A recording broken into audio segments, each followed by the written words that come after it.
Sur les terrains de Kingston, en Jamaïque, ces jeunes footballeuses se préparent à entrer dans l'histoire.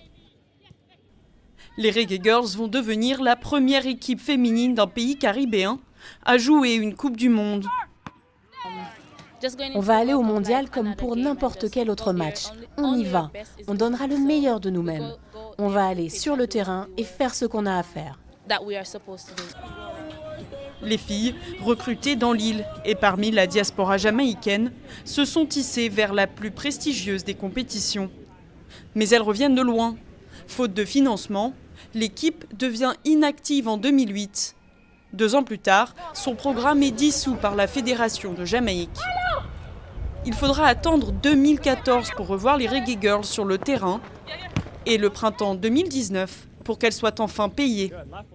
Quand on regarde où était le programme des femmes il y a quelques années comparé à aujourd'hui, cela montre que le football féminin se développe. Et le fait qu'on se soit qualifié pour la Coupe du Monde montre qu'on peut être aussi bonne que n'importe quel autre pays. Nous sommes un petit pays, mais sur le terrain, ça ne se voit pas. Cette remontée fantastique n'aurait pas été possible sans l'intervention d'une des superstars de la baronnie jamaïcaine, Cédella Marley. En 2014, la fille de Bob Marley utilise tout le poids de sa notoriété pour sauver l'équipe. L'ambassadrice lève des fonds, trouve des sponsors et chante même avec ses frères un hymne aux Reggae Girls.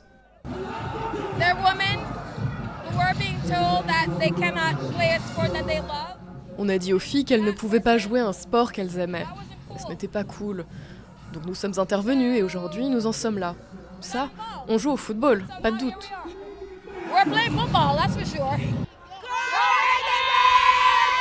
Dans un pays qui ne jure que par ses athlètes, difficile pour le football féminin de se faire une place.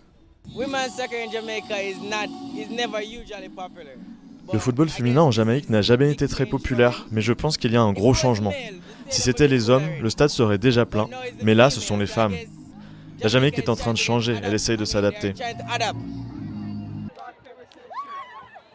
Les joueuses espèrent que leur qualification garantira la pérennité de leur financement.